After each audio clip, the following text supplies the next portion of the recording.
Dan dalam jam ini juga, kita ingin membincangkan mengenai isu golongan belia. Satu kajian dijalankan oleh Merdeka Center baru-baru ini bagi melihat adakah belia kini sudah bersedia untuk mengundi pada pilihan raya umum PRU15. Apa yang mengejutkan, hanya 40% daripada lebih 1,000 responden menyatakan sudah bersedia. Manakala selebihnya tidak bersedia dan ragu-ragu untuk mengundi. Untuk itu kita akan ulas lebih lanjut bersama Fauzi Fazil, Esko Majlis Belia Malaysia bersama dengan kita pada ketika ini. Assalamualaikum Fauzi. Waalaikumsalam warahmatullahi. Baik Fauzi, 40% menyatakan mereka mahu mengundi. Nilai peratusan itu adalah rendah menangkan golongan belia merangkumi kira-kira 58% daripada pengundi secara keseluruhan. Apa yang membuatkan mereka ini tidak mahu mengundi? Apakah faktornya? Baik, terima kasih. Kalau kita tengok laporan daripada Merdeka Center itu sendiri menyatakan perubahan 3 kali kerajaan sepanjang tempoh sesi ini menyebabkan golongan belia agak sukar mempercayai proses demokrasi di Malaysia. Kalau kita tengok kenyataan yang dikeluarkan sini oleh Datuk Wan Junaidi Tunku Jaafar untuk pindaan undang-undang 4 parti baru-baru ini menyatakan sepatutnya 5 tahun bermaksud 5 tahun.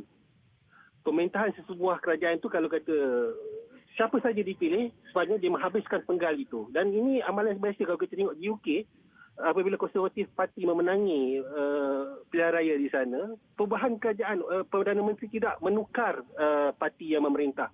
Daripada David Cameron kepada Theresa May kepada Boris Johnson, semuanya Konservatif. 5 tahun bermaksud 5 tahun, dan ini yang memberikan kepercayaan kepada golongan muda untuk keluar mengundi. Ya, dan bagaimana pendekatan yang boleh dilakukan baik di pihak kerajaan, peringkat parti, pemimpin untuk galakkan mereka ni untuk turun mengundi nanti?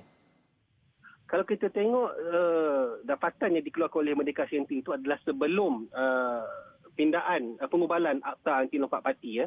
Tapi saya percaya dengan dengan perkembangan terbaru ini, apabila Akta Anti Lompat Parti telah digubal, kepercayaan kepada golongan belia untuk keluar mengundi itu mungkin ada meningkat sedikit. Yang keduanya, untuk kita yakinkan golongan belia untuk keluar mengundi adalah tentang kepercayaan kepada SPR itu sendiri. Perbincangan pihak MBN bersama SPR menunjukkan sebelum ini ada cubaan pihak-pihak tertentu untuk melemahkan status ataupun integriti SPR. Ini satu perbuatan yang saya rasa kurang cerdik, kerana apabila kita mempertikaikan pengadil yang mengadili sebuah perlawanan, maka mereka yang nak terlibat dengan perlawanan itu akan kurang kepercayaan kepada sistem yang ada itu. Makanya kalau kita nak golongan belia keluar mengundi, sepatutnya kepercayaan kepada pengadil, kepada SPR itu perlu dipertingkatkan. Ya, dan bagi belia yang mahu mengundi ni, apa ciri ataupun aspek yang mereka mahukan ada pada seseorang wakil rakyat itu? Kalau kita tengok sebenarnya, golongan belia ini mudah saja. Apa yang mereka mahu adalah kelangsungan kehidupan. Tapi perkara kedua yang dinyatakan oleh Merdeka Center melalui dapatan mereka adalah tentang kepercayaan kepada ahli-ahli politik yang dipilih. Perkara ini sukar dilakukan kalau kita tengok seperti di pilihan raya sebelum, pilihan raya negeri sebelum ini, seperti di Johor, Perak ataupun di Sarawak.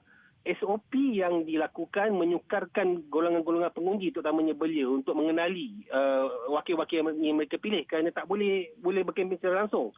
Makanya saya harap dalam PRU akan datang ni SOP dikembalikan seperti sebelum PKP, di mana golongan belia, golongan pengundi dapat berjumpa terus dengan wakil yang mereka ingin undi dan mengenali dan juga memberi amaran kepada wakil-wakil mereka bahawa mereka memilih wakil atas sebab-sebab parti ataupun integriti yang mereka mahukan.